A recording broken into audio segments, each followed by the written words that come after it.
আইনজীবী হত্যা, 20 জনকে আটক করেছে যৌথ বাহিনী। জানাবো ইসকন দেশকে নৈরাজ্যের দিকে নেওয়ার পায়তারা করছে। ইসকনের পরিচয় জানতে চেয়েছেন হাইকোর্ট।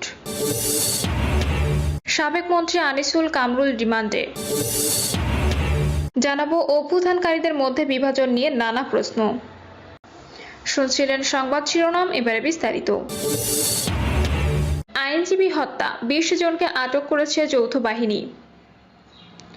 চট্টগ্রামে আইনজীবী সাইফুল ইসলাম আলিফ হত্যার সঙ্গে জড়িত অন্তত 20 জনকে আটক করেছে যৌথ বাহিনী।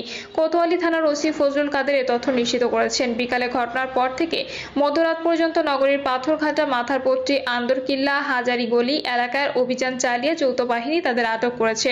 চট্টগ্রামে সম্মিলিত সনাতনী জাগরণ জোটের মুখপাত্র ও বহিষ্কৃত ইসকন নেতা চিন্ময় কৃষ্ণ দাস ব্রহ্মচারীর জামিন নামঞ্জুর হওয়াকে কেন্দ্র করে তার সমর্থক আইনশৃঙ্খলা বাহিনী ও বিক্ষুব্ধ জনতার ত্রিমুখী সংঘর্ষের ঘটনা ঘটে। এক পর্যায়ে তরুণ আইনজীবী সাইফুল ইসলামকে একটি গলির মধ্যে নিয়ে কুপিয়ে হত্যা করা হয় বলে অভিযোগ করা হচ্ছে। এদিকে দিনভর সংঘর্ষের ঘটনায় রাত 10টার পর থেকে নগর জুড়ে চলছে যৌথ বাহিনীর অভিযান। তবে রাতে আইনজীবী সাইফুল ইসলাম হত্যার বিষয়ে কোনো মামলা হয়নি বলে জানান পুলিশ। চট্টগ্রাম জেলা আইনজীবী সমিতির সাধারণ সম্পাদক মোহাম্মদ নাজিমউদ্দিন জানান, সকাল 8:30টায় নিহত আইনজীবী সাইফুলের ময়নাতদন্ত সম্পন্ন হওয়ার পর সকাল 10টায় আদালত প্রাঙ্গণে তার প্রথম নামাজে জানাজা অনুষ্ঠিত হবে। পরে বেলা 11টায় নগরে জমিয়াতুল ফালাহ জাতীয় মসজিদ মাঠে দ্বিতীয় দফা এবং বাদ আসর গ্রামের বাড়ি লোহাগাড়ে তৃতীয় দফা জানাজা অনুষ্ঠিত হবে। এদিকে আজ ইসকন নেতা চিন্ময় কৃষ্ণ দাস ব্রহ্মচারী চট্টগ্রাম আদালতে জামিন শুনানির কথা থাকলেও তরুণ আইনজীবী সাইফুল হত্যাকারীদের বিচারের দাবিতে আদালত বর্জনের ডাক দিয়েছে জেলা আইনজীবী সমিতি।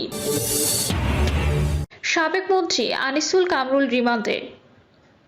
বৈষম্য বিরোধী আন্দোলন কেন্দ্রিক রাজধানীর পৃথক থানায় মামলায় সাবেক আইনমন্ত্রী আনিসুল হক, সাবেক খাদ্যমন্ত্রী কামরুল ইসলাম, সাবেক এমপি সোলাইমান সেলিমের বিভিন্ন মেয়াদে রিমান্ড মঞ্জুর করেছেন আদালত। তাদেরকে আদালতে হাজির করে পুলিশ। এরপর মামলার তদন্ত কর্মকর্তা তাদের রিমান্ড চেয়ে আবেদন করেন। শুনানি শেষে ঢাকার মেট্রোপলিটন ম্যাজিস্ট্রেট বেলাল হোসেনের আদালত তাদের রিমান্ড মঞ্জুর করে আদেশ দেন। এর মধ্যে যাত্রাবাড়ী থানার হত্যা মামলায় আনিসুল হককে 3 দিন, লালবাগ থানায় মামলায় কামরুল ইসলামকে 3 দিন, চকবাজার ও লালবাগ থানায় 2 মামলায় সোলাইমান সেলিমকে 7 দিনের রিমান্ড মঞ্জুর করা হয়। ইসকনের পরিচয় জানতে চেয়েছেন হাইকোর্ট।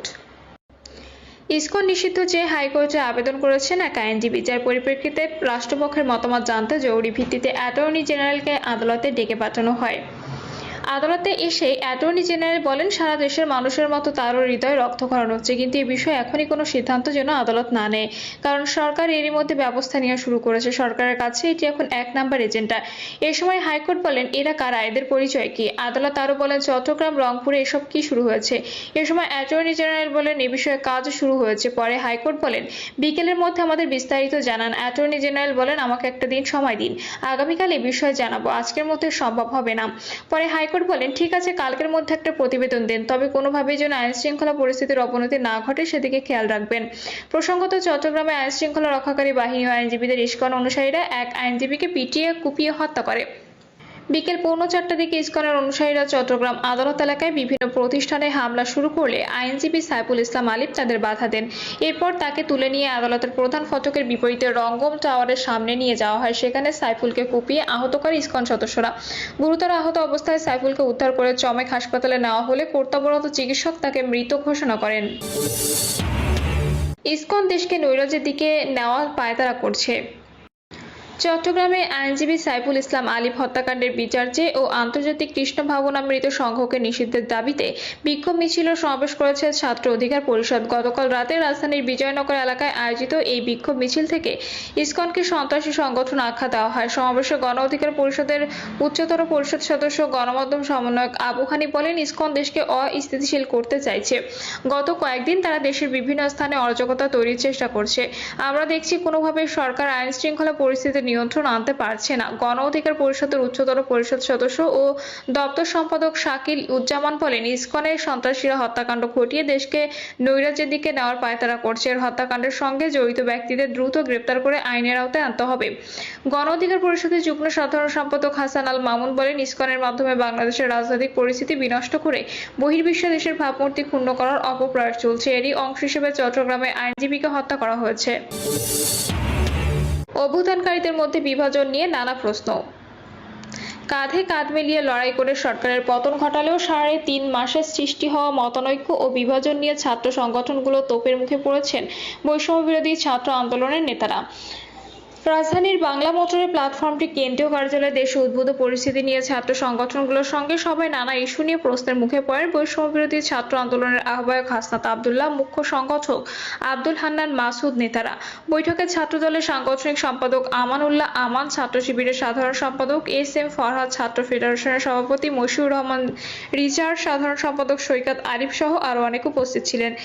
এছাড়া বৈষম্য বিরোধী ছাত্র আন্দোলনের মুখপাত্র উমামা ফাতেমা, সমন্বয়ক মাহিন সরকার, রশিদুল ইসলাম রিফাত প্রমুখ অংশ নেন। একটি সূত্র জানায়, সব ছাত্র সংগঠন নিয়ে জাতীয় ছাত্র কাউন্সিল সংগঠন বিভিন্ন বিষয়ে ঐক্যমত্য হয়েছে বৈঠকে।